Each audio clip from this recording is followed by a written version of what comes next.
Maingay. Grabe naman pumara to si kuya.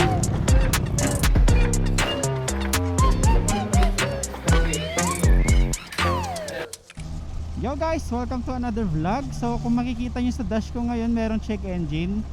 Nung papunta ko kaninang Marilaki, dapat mag-vlog ako. Pero nung nakita ko siya, hindi na ako makapag-focus eh. So hindi na ako nakapag-vlog. So ngayon, papunta tayong Reborn Moto House. Diyan lang yun sa may Bikutan exit. So sana, ewan ko lang pero so far wala naman akong nararamdamang kakaiba sa motor. So far okay naman, yung mga vibration, yung mga tunog, or yung mga performance, ganun. Okay naman so far, lahat naman normal. Maliban lang talaga dito sa check engine. Tapos tinry ko na rin kanina i-reset siya via, tinanggal ko yung terminal ng battery, tapos hinayaan ko lang siya for at least 30 minutes siguro yun or 1 hour. Pero ayaw talaga mawala eh. So ngayon, papunta tayong, ayun nga, Reborn Motor House. Matagal ko na rin silang nire-research kasi sila yung target ko if ever magpa-PPMS na rin ako. Since ayun nga may problema ako ganito, papunta na ako sa kanila. Tapos if ever man ma-diagnose nila na minor lang to, feeling ko ano lang to, auto sensor lang to eh, kasi wala akong nararamdaman kahit na anong kakaiba sa motor. So feeling ko auto sensor lang to. So if ever yun lang yung problem, balak ko magpa PMS na din kasi June na rin to for PMS eh, kasi 1 year na rin to. Actually magba-birthday na rin to sa January. So December na ngayon, so ayun, June na rin siya for PMS. Ang natakbo pa lang nito is nasa 5,700 plus, mga ganun.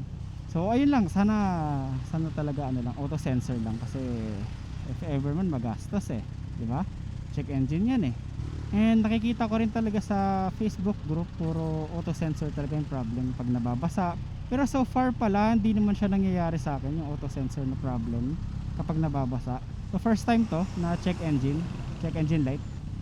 Okay, medyo traffic, holiday rush. Pero yun, sana yun lang talaga yung problem. Yun lang hinihingi ko, auto sensor lang. Kasi yung Reborn Motor House, meron silang service na offer na iba-blank nila yung auto sensor. Basically tatanggalin nila tapos haharangan nila ng some kind of screw ata. So basically wala na auto sensor yung motor mo para ma-avoid yung mga ganitong error na positive negative na errors. Grabe, holiday traffic, Christmas rush is real. Grabe. Andito kasi ako guys, malapit sa may Tiangge sa Taytay. So if ever napunta kayo dito o nagawi kayo dito, alam niyo grabe sobrang traffic dito. Lalo't Christmas, syempre mga tao bumibili ng mga kung ano-ano regalo. Dinadayo talaga siya kasi mura rin talaga, sobrang mura ng mga bilihin, pero nagkakos siya ng grabing traffic. Sakit sa mata ng check engine. First time ko to sa motor tsaka sa kotse magka check engine.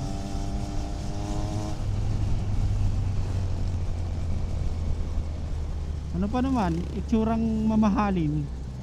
Ito talaga yung yung worst nightmare kapag may motor ka o kotse ka, may umilaw na check engine.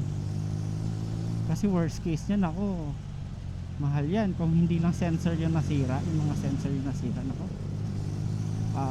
Paalam 13 month. Pero hopefully hindi naman sa case natin. Sana lang talaga para masaya ang ating Pasko.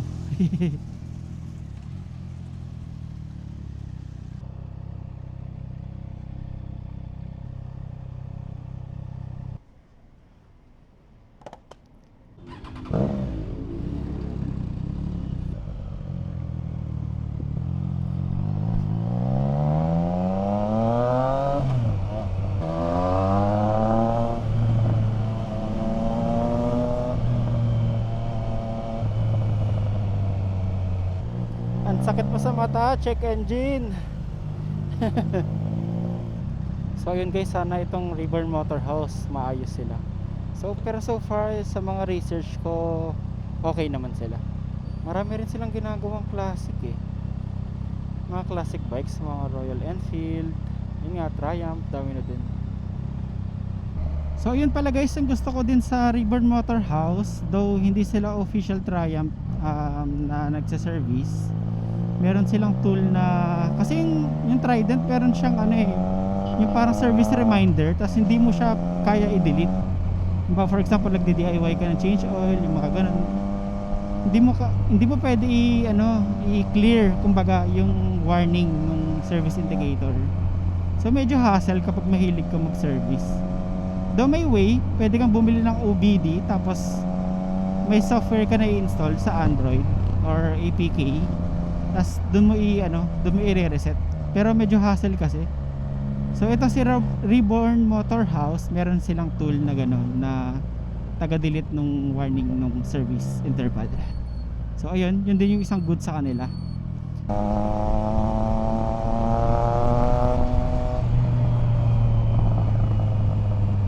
So ayun guys, yun na lang muna. Sana talaga auto sensor lang to para hindi tayo mapagastos. So sige, malapit na rin naman ata ako, nasa C6 na ako ngayon eh. Yun na muna guys, BRB.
So yan guys, tapos na ako. Ang bilis lang pala.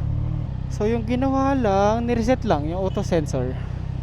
Nireset lang yung yung error. Clean clear lang. Di pala nireset, sorry.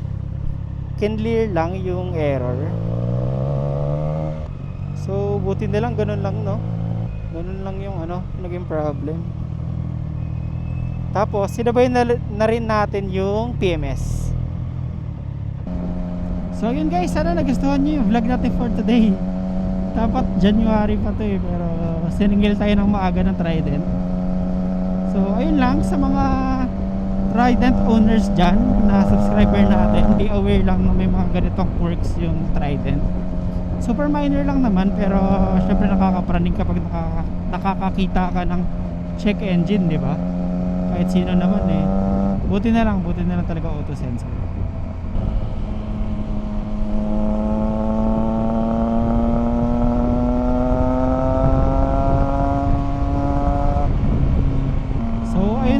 Guys, dagdag knowledge din to sa Trident, sa mga quirks ng Trident, kasi so far wala pa tayong na-experience na problem sa kanya. Ito pa lang first time and super minor na lang, buti na lang talaga.